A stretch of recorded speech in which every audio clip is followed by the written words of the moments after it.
Assalamualaikum warahmatullahi wabarakatuh. Dan semangat pagi dimanapun berada. Harapannya teman-teman dimanapun berada tetap sehat, tetap bisa menjaga kesehatan dengan mengkonsumsi makanan-makanan yang sehat. Jangan lupa mengkonsumsi buah dan juga tetap belajar, karena yang namanya manusia tiada hari tanpa belajar. Kita akan bahas mengenai karya ilmiah atau yang sering disebut dengan karil. Salah satunya itu artikel ilmiah. Banyak yang bertanya-tanya, penting gak artikel ilmiah? Ini sangat penting.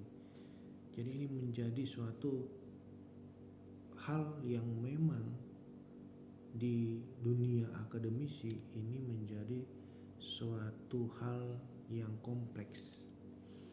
Kenapa menulis artikel ilmiah dijadikan suatu hal yang kompleks? Karena didukung oleh ilmu pengetahuan di dalamnya.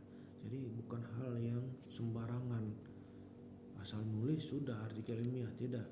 Artinya artikel ilmiah ini muncul dari support atau dukungan sebuah ilmu pengetahuan. Dan juga teman-teman harus ingat, ini bentuk dari latihan yang berkelanjutan. Jadi artikel seseorang tentu akan semakin dilatih, akan semakin bagus hasilnya.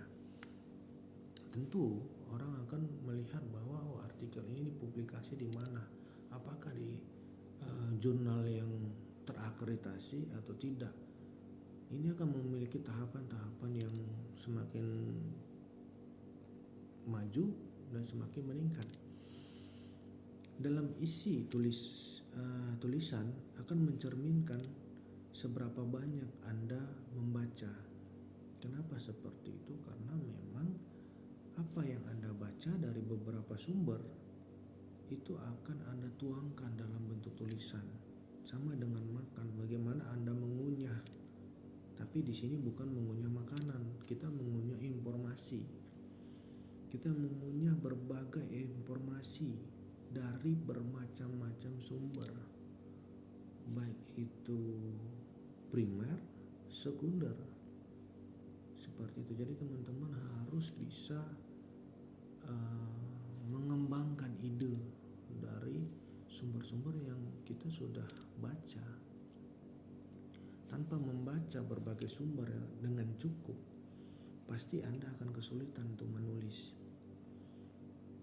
Itu artinya kalau kita ingin menulis atau membuat suatu artikel ilmiah, kita harus banyak membaca, banyak mengunyah berbagai sumber, seperti itu.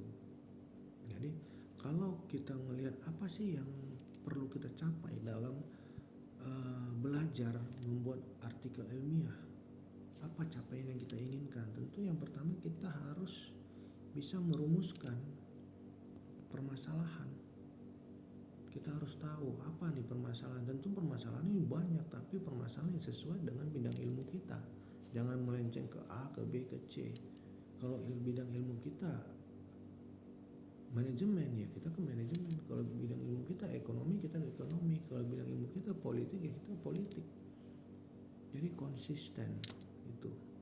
Kemudian yang kedua, kita harus bisa membuat berbagai judul yang menarik, yang kekinian, agar si pembaca juga yang membaca artikel kita sangat ingin membaca terus, seperti itu. Jadi menambah ilmu pengetahuan. Dan tentu harapan dari pembuatan suatu artikel ilmiah adalah bagaimana kita mengolah data. Apakah itu bersifat kualitatif, kuantitatif, dan semua akan dituangkan seutuhnya dalam artikel ilmiah. Apakah sampai situ saja? Tidak. Kita juga harus memperbaiki atau memfinalkan sesuai dengan kelayakan untuk dipublikasi, baik nanti ke jurnal yang terakreditasi ataupun yang tidak. Tentu ini punya kriteria, punya aturan, punya syarat. Jadi nggak sembarangan asal kita buat artikel ilmiah kita bisa langsung ke jurnal terakreditasi, tidak. Saya kira masih banyak yang akan kita pahami mengenai artikel ilmiah, mengenai karya ilmiah. di pertemuan-pertemuan selanjutnya saya kira akan lebih menarik. Terima kasih. Wassalamualaikum warahmatullahi wabarakatuh dan semangat selalu. Salam sehat.